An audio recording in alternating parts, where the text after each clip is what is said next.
Welcome to another episode of EpicEarth, a podcast for those curious about the STEM fields and the awesome, quirky, and fun experiences and research that is taking place right now. This is episode number 3, Volcanic Mudflows, the murky side of research. Sit back, relax, and enjoy the ride as we take a journey around this epic Earth.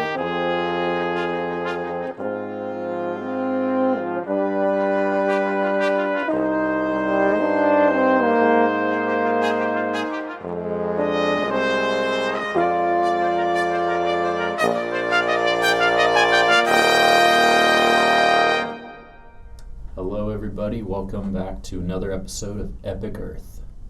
I'm here with Brian Rosenblatt. Hey. And we are interviewing PhD student Ashley Bosa. Hey everyone. Thanks for having me on, guys. Thanks for coming, Ashley. So Ashley started school by getting her Bachelor of Arts in Anthropology in CU Boulder. You grew up in Colorado as well. What part? I actually grew up in southern Colorado in a really small town in the San Luis Valley. If you've never been or lived in Colorado, you probably don't know the name of it, but it's Alamosa. Okay, so after getting that anthropology degree, you taught elementary school, is that correct? I did. I got a licensure in elementary school. I don't know why when I graduated from high school. Kind of funnily, I wanted to be a paleontologist for the longest time since I was like a little kid. And then my senior year of high school, I was like, I don't want to do that much school. I don't want to go through my PhD. So I decided that I wanted to be an elementary ed teacher instead because I liked kids and I liked being around them. So I did that for a few years, which was a great opportunity. It actually is what took me abroad. I lived in England for 6 years, so it was the thing that got me there, which is exciting. Mm-hmm. Awesome. And then following that part of your career, you went back to school, got your BS in geology from Adams State. That's right, yeah. And that was a pretty small school. What would you say are the advantages and disadvantages of attending a small versus a large university for your undergrad? That's a really great question. Yeah, I kind of was on both ends of the spectrum for both my undergrad degrees. Big schools are great. They have the resources and they also have much more of the funding usually to get you and see you through your programs. And they offer maybe more diversity in terms of the types of programs that they teach or they have at their school. But I have to say that I actually preferred going to the smaller school because during my time at CU, I don't think I really had conversations with my professors there. I was in class sizes that were 200 plus people. I'd have TAs, but I really rarely had conversations with them outside of class time. But being at Adams State was really interesting because my department, the Earth Science department, we literally had one geologist who taught in the department, and when I first started, we had one geographer. Wow. Yeah, and then it changed to 2 geologists in the department, but so they taught the whole Earth Science program. I literally went through all my geology classes with one professor. Luckily, I liked him a lot. He was a great advisor. So it was, the smartest person I could think of. And to be able to teach all the geology classes was fascinating. Yeah.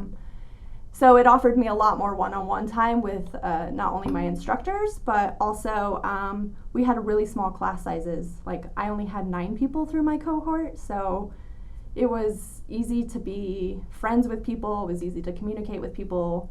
That was a great advantage. Obviously, being a smaller school, we didn't have as many resources and not as much money, but we made it work for us. Wow, I can't imagine being a professor and teaching every single class in a geology degree. I know. It's pretty impressive, I have to say. It's insane. I'm curious what got you to switch your career path from anthropology to geosciences. So when I was at CU, I actually took a class in geology, thinking, here we go, I've just got to take an earth science class. And it ended up being my favorite class that I took. I absolutely loved it. And unfortunately, it was like, again, it was like later in my program. So I was like, I don't want to switch my major. And, you know, I'd already been there for like 4 years. So I was like, there's no way I want to stay here for like another 3. Yeah. But it was so funny because after that, anytime any of my friends or family wanted to go back to school, I was always like, you should take a geology class. It's the coolest class out there. And eventually one day, one of my friends, you know, said to me, they're like, well, why don't you take a geology class? Yeah. And I was thinking on it, and I was like, well, why don't I just go get my degree in it? And I was always fascinated with volcanoes, basically, and knew and told myself, you know, even before my friend said this, that if I ever went back to school, I was going to study volcanology, and geology was sort of the pathway into it. So, yeah. Cool.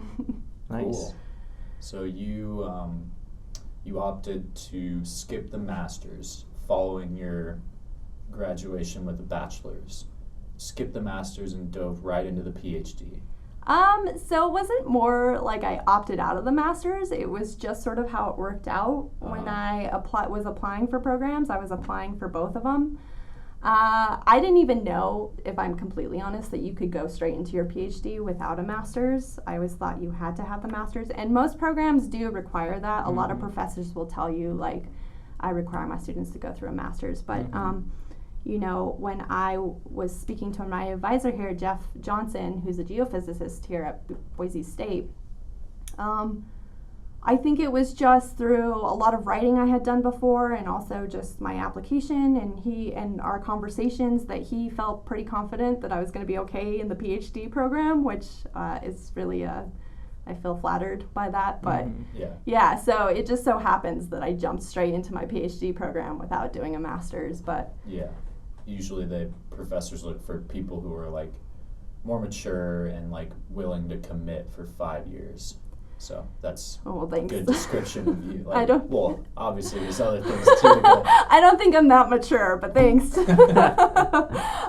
Yeah, no, I think, you know, it is really based on the relationship that you have with your advisor and sort of how they feel like, you know, I know a lot of students kind of sit on the fence sometimes about whether or not they want to do a PhD or not. A lot of students opt for the master's because A, it's a shorter program, and also because, you know, for the type of work that they want to do, which is a lot of field work or mechanical work, you know, master's is perfectly fine. I knew straight from when I graduated from my undergrad that I wanted to do volcanic research, that I wanted to be doing active research, and so I knew that the PhD was absolutely going to happen ultimately. So you didn't jump right into your PhD from undergrad, right? I was delayed a little bit, yeah. So I actually applied to 3 programs and got rejected from all 3, which is a little bit disheartening. Yeah. But it happens. It's you know, it happens to a lot of students, and so I kind of had a reflective period, and I was able to move from Colorado out to the Pacific Northwest, and I volunteered for the USGS, which was probably one of the best decisions I could have made during that time. And had an absolute blast working with everyone at the Cascades Volcanic Observatory. I got loads of opportunities. I got to fly in a helicopter into Mount St. Helens. I got to go out and explore around. I got to go to Mount Hood a bunch of times. So it was a really good experience. And I got just the work that I was doing there, analyzing and using a lot of their equipment was valuable, and probably what actually sold, you know, BSU on my PhD experience. So looking back on that time when you didn't get accepted, do you think it ended up working out better that way, with you getting that experience beforehand? Absolutely. Yeah. Yeah, and I almost always recommend, especially to undergrads, you know, try and get those internships or go and volunteer. If you can fund yourself or at least work and volunteer at the same time, like, it's worth it. And also you're networking and you're building these relationships with people outside of like academia who can really give you a good like foot in the door in a lot of places. Awesome. So right now you are in a multidisciplinary field studying something called Lahars. Mm-hmm. Tell us about what is a Lahar and what are your fields that are multidisciplinary? Yeah, so a Lahar is basically a volcanic mudflow, and they're created so as we know, volcanoes explode, they erupt. A lot of times they emit a lot of ash out of them. This ash gets deposited. It's kind of loose. It doesn't compact right away. And then when it mixes with water, it turns into a mudflow, and then it turns into different sort of variations of a mudflow. So they can be really, really thick, like concrete slurries, or they could just be like muddy stream flows. And it just depends. There's a lot of different factors that go into it. And so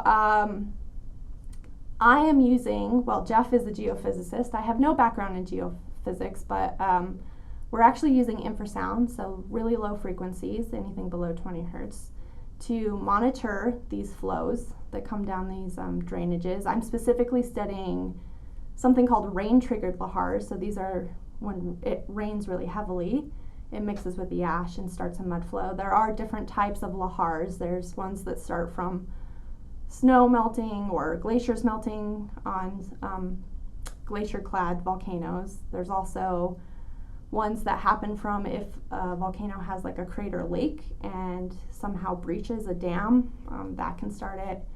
Another example would be like for the Mount St. Helens eruption, you had this massive debris avalanche, so the flank of the volcano slid all the way down, and there was ice in there, these ice blocks which were melting. It was mixing with the river, and so a lot of the loose ash that was within that deposit then turned into these lahars. So there's a lot of variation on lahars, but I specifically study rain-triggered lahars, which occur on a lot of volcanoes across the world. I'm specifically studying one in Guatemala called the Volcán de Fuego, which is one of the most active volcanoes in Central America. This thing erupts probably every 10 or 15 minutes. It spews a lot of ash out into a plume. That all gets deposited. Every once in a while it has a larger eruption. Its last large eruption was in 2018, where it had something called pyroclastic density currents, which are basically really hot ash and rocks which travel down the flanks of these volcanoes at really high speeds. And it's due to when you have an eruption column, so you have a lot of ash and things coming out of the volcano, sometimes it becomes too heavy under its own weight because the air currents can't lift it, and so it collapses, and so it sends these things down the volcano. That's similar to what has happened in Pompeii. Yes, is that famous? Exactly. Yeah, so that's a famous one, is that, these people were sort of taken out by this pyroclastic density current. So obviously those deposit large amounts of ash, and over time, as it rains more and more during the rainy season down there, it moves a lot of that ash downstream. And so that is what I'm studying. I'm studying basically the movement of those pyroclastic density current deposits and other ash deposits when it mixes with water. And your other question is, what are the disciplines? So I use the geophysics, but I also use my geology background. A lot of that has to do with geomorphology. So these river channels change a lot because these flows are eroding away certain parts of the channel. They're also depositing in other parts of the channel. And so a lot of what I'm looking at is how the geometry and the changes in these channels occur after a lahar, or after several lahars in this case. So stemming away from your research a little bit, you and I are kind of on opposite ends of the spectrum. When I first got to this geoscience department, I had no geo background, all physics background, and you're kind of the opposite. And I was pretty nervous to be here, thinking I'm missing a majority of the information. How has it been for you, trying to, I guess, catch up on some of the physics and the math? And do you have anything to say to anyone who's afraid to do this because of math or because of the physics of it? Yeah, that's a really great question. I am very scared every day.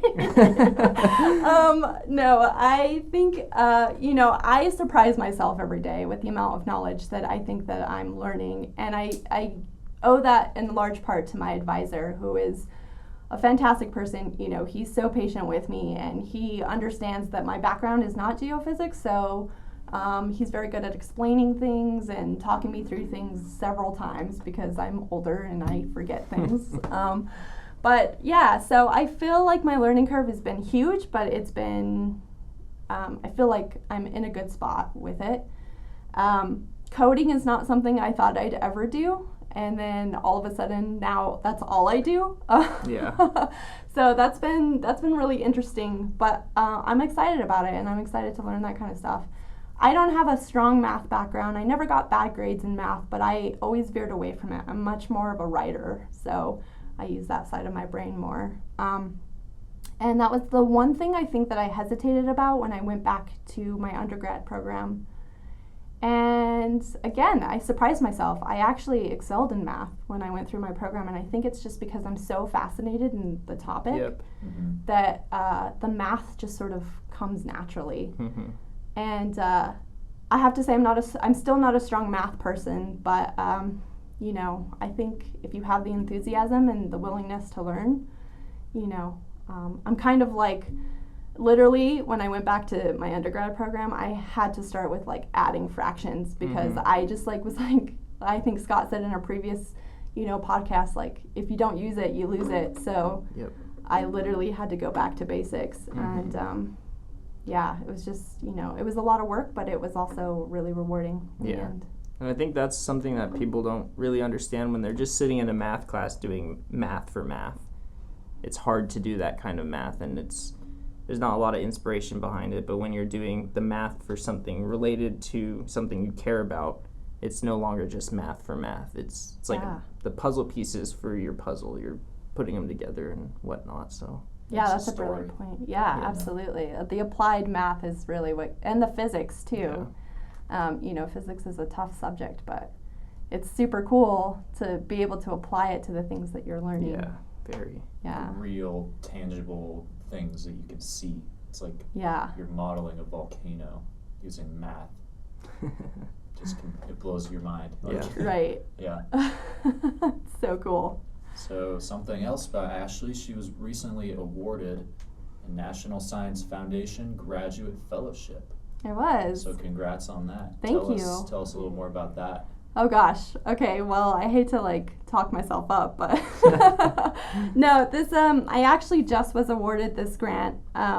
It's a fellowship, and it's kind of prestigious. It's kind of a really big award to get because they're really tough to get. So I feel very honored and very blessed to have gotten this. For our non-academia listeners, what is a grant?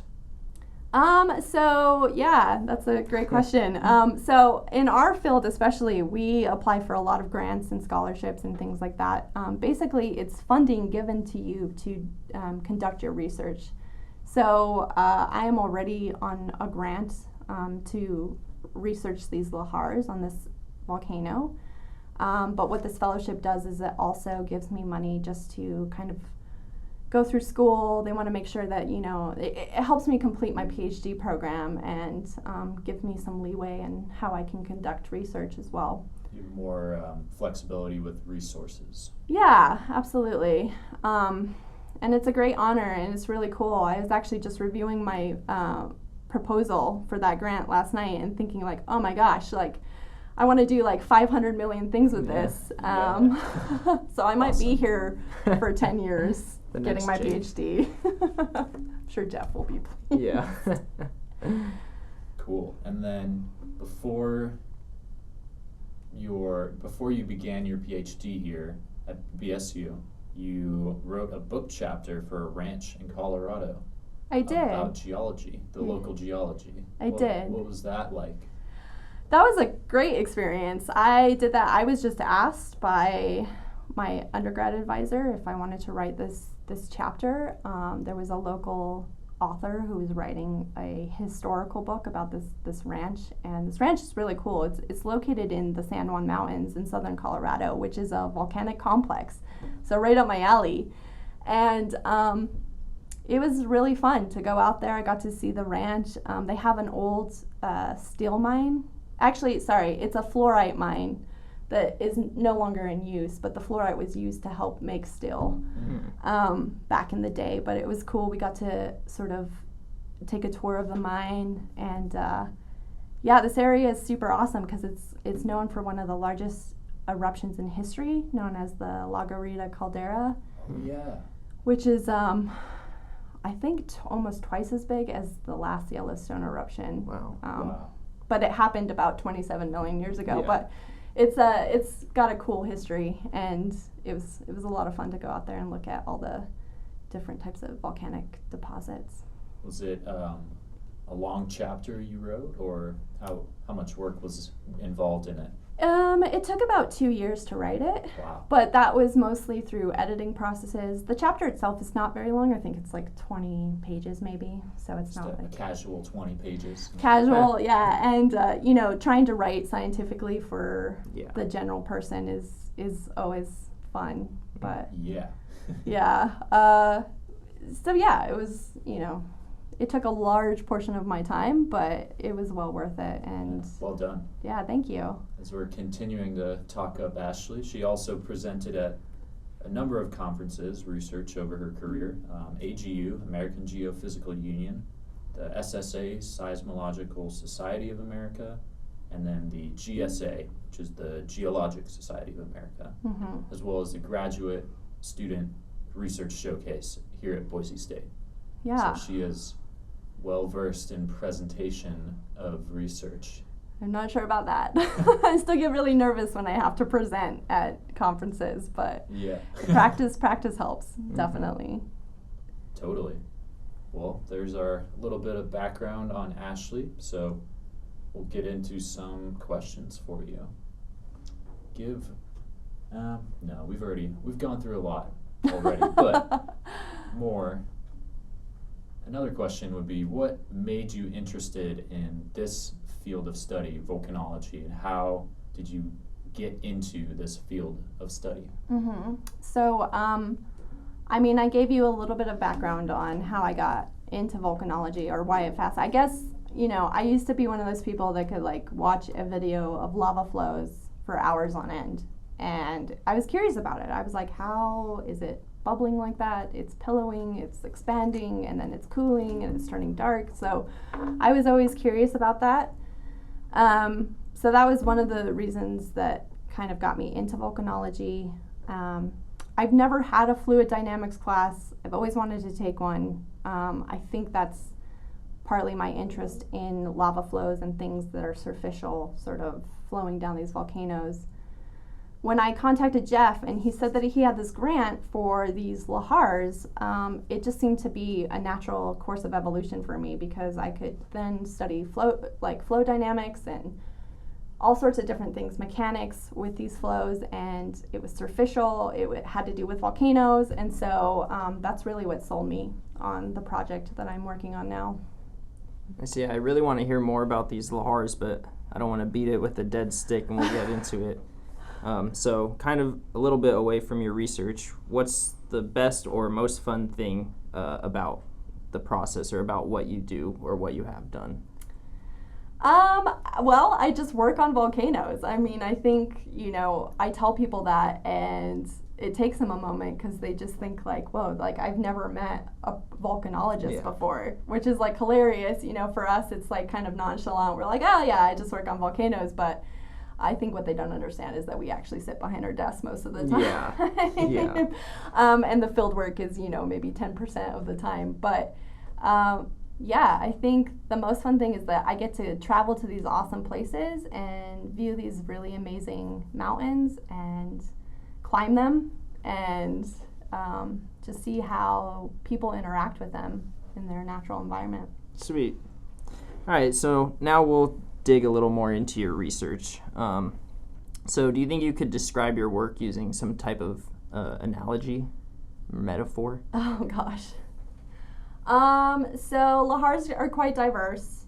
I think jokingly, I would say, they pick up a lot of material as they're flowing down these drainages. So they're picking up boulders, they're picking up,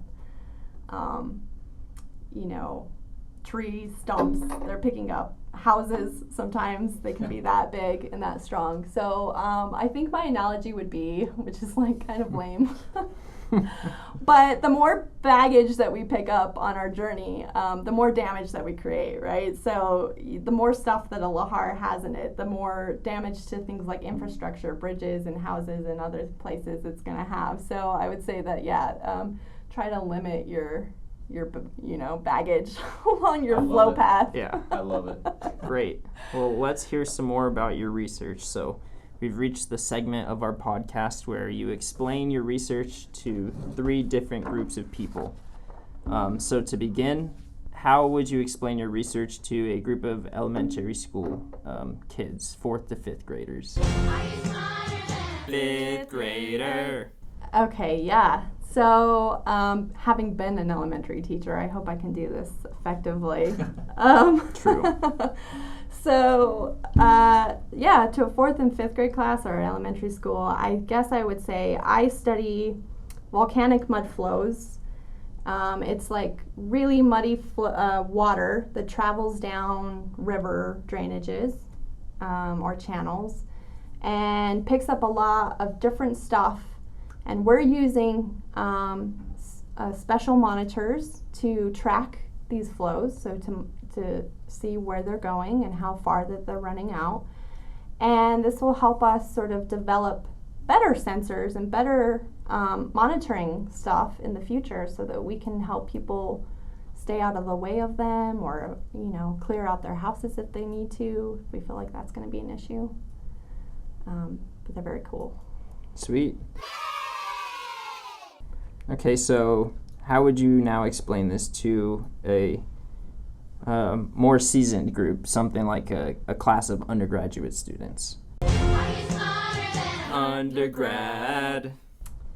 Yeah, so I would say that, we're using these sensors to sort of detect and track flow paths of these volcanic mudflows coming down these drainages.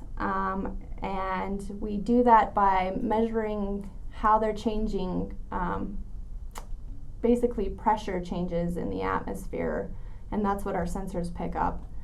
And by doing that, we can characterize the signals that we're seeing to things in the flow, such as boulders or trees. We can also pinpoint where the sources, like the sound sources, are coming from. Are they coming from the front of this flow, or are they coming from the tail end of it? And we can also determine, how big these flows are and how they change and evolve as they travel downstream. Great. So we already know you're well versed in giving research talks. Oh gosh. So now you're at a conference and you're just going to give us a 1-minute thesis, basically, to a professional group of people. Expert. Yeah, so we use infrasound sensors to track and detect lahars as they travel downstream. We co-locate those with seismic data, so the differences in ground shaking versus air pressure waves, which our sensors are picking up. We correlate those, make sure that they're aligned, and also we correlate our signals to make sure that they are picking up good noises.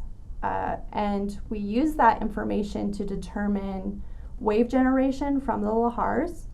And we also use that information to hopefully determine different rheologies of lahars. So, as these lahars are traveling, they're transitioning between hyperconcentrated flows and debris flows back to hyperconcentrated flows. So we're hoping to use the systems to monitor how those transitions are happening, where they're happening in the drainages.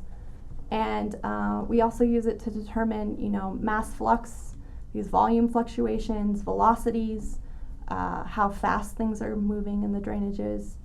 And hopefully this will help us in place better monitoring systems in the future, because we'll be able to develop our sensors to more accurately determine those parameters. Sweet. Yeah, that all makes a lot of sense to me. Thanks. Yeah. Yeah, great job. I feel like that was not articulate at all. No, it was, you. totally. It was. All right, I have a very important question. Okay. How would you solve a scientific problem if you were from the sun? Oh, the sun. Yeah. Lived on the sun. Yes, in all of its plasma greatness. So, yeah, I guess my answer would be from the sun. That I would try to calculate how many solar flares I would have to send out in order to destroy that puny little planet called Earth. Oh, yeah. Hate that planet. They'd get a really great light show. No, the planet's cool. It's just the renters. I'm not. Yeah, I think the occupants are maybe a little bit crazy, but the current tenants are a bit noisy. They are. I'm always, trying to get their attention, but they're awesome too in certain ways, but yeah, some of them. Huh. I wonder if you would actually be able to get a solar flare to reach that far out. Probably not. Probably not. Guess we could Maybe once try it. Once the sun expands. There have been ones in the past that have reached very close to Earth. Yeah. Yep. Just need a massive flamethrower. Yeah, like it could happen at any moment. Like, be prepared in case the grid goes down. That's serious. Yeah. All right. Well, let's ask you a couple of miscellaneous questions to wrap up this awesome episode. Epic episode. Epic Earth episode. Yeah. Where are the world's most active volcanoes? So the most active volcanoes are generally around what we call the Ring of Fire, or at plate boundaries, actually. So there are a few volcanoes that don't happen around plate boundaries, but those are the most active ones because you have one plate going underneath another one. This creates a lot of commotion, earthquakes, if you will, other types of phenomenon, and it also melts those plates, and then you have this uprising of magma, which creates these stratovolcanoes. But as we're all aware, Hawaii was very active for a long time. Kilauea, that is not on a plate boundary. That's actually a hot spot, which is basically the mantle plume. Theoretically, this is what we think it is the mantle plume is rising up, sort of bowing the top of the Earth's surface and then creating like a little fracture in the Earth's surface where this magma can escape through. And so that's how all the Hawaiian Islands were created. How do you explain their arrangement? The Hawaiian Islands? Yeah, like why are they in a chain? Yeah, great question. So that actually does have to do with plate tectonics. They are on the Pacific Plate, which is moving in sort of a westerly direction. And so you can sort of see how the chains sort of bend up towards a northwesterly direction. If you actually took the ocean away, you could see that there were probably hundreds more islands that were created over that hot spot over millions of years. And so that's what's happening, is that the plate is moving over the hot spot. The hot spot's not moving, the plate is moving, and as it moves across, it then creates a new island as it moves. It's like putting a blowtorch on and then just moving, like, let's just say a plate over it. Yeah. That's funny. Yeah. Definitely. That's a good analogy. Cool. Well, simple question. What's your favorite volcano? Oh my gosh. There's, I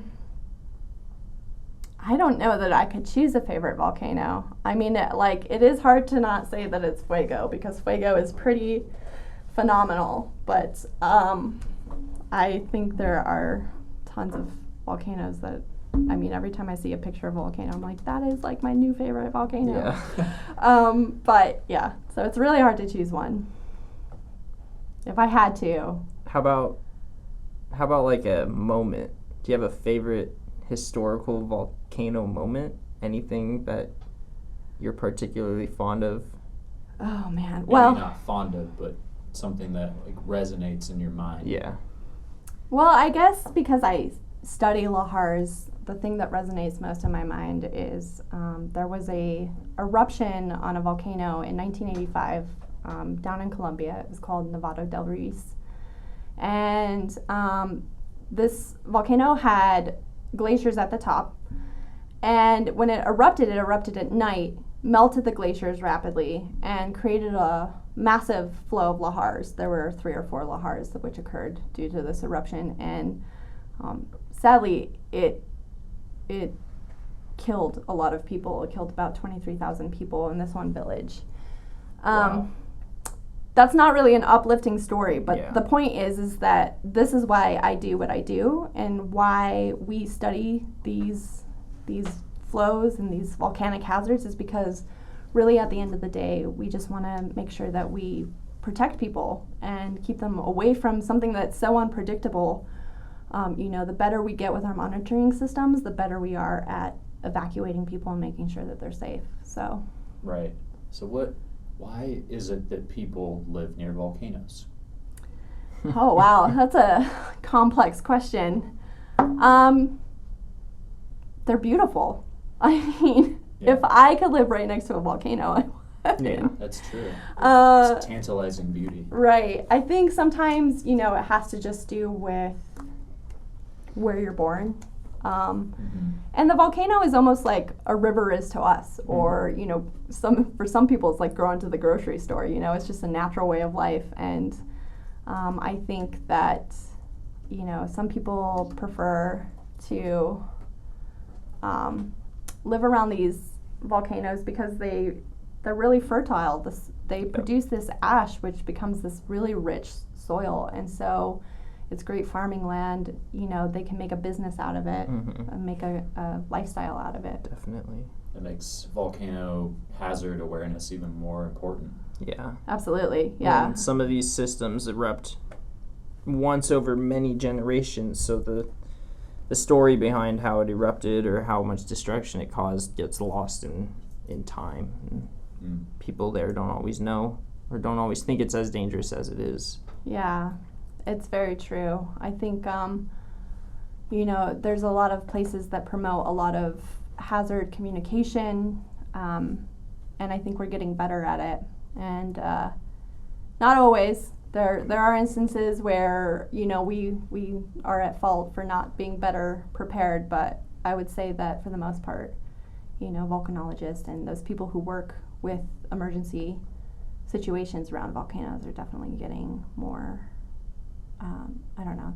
They're getting better at these situations. That's good to hear. Raising the bar. Yeah. So I have one last question for you. Okay.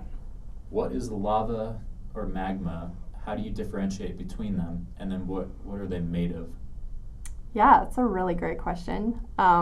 So the difference between lava and magma is just the superficial expression of magma. So magma is like that molten rock which is underneath subsurface, so it's in the earth, and then when it comes to the surface and flows on the top, then we call it lava. So that's like the huge differentiation between them. And what are they made out of? Well, that just depends on what type of magma system you're looking at. So they can be, there's a whole host of different types of rocks and minerals which make up magma, and so that's why you get different eruptive styles in volcanoes. That's why you see different lava flows. Some flow really quickly, some don't flow as quickly. And so, that's a really complex question to answer, but I will just say they are made up of various different things. Awesome. Well, Ashley, do you have anyone you'd like to shout out? Yeah, actually, I'd like to thank, all the people in the department because they're awesome and they're making my experience here at BSU really enjoyable. Shout out to my advisor who is really kind and patient with me. I'd also like to shout out to my undergrad advisor, without whom I feel like, he gave me real big encouragement and support while I was going through undergrad. So a big shout out to him, my family, and all the people who have supported me up to this point and in the future, and also to you guys because you're awesome, and I'm so excited that we can do this together. Yeah. Well, great. Thanks for joining us. Yeah, thanks so much, Ashley. Thanks for having me, guys. It's been a pleasure. Well, that was an epic conversation. We'd like to thank all of our listeners. Tune in next time for another Epic Earth podcast.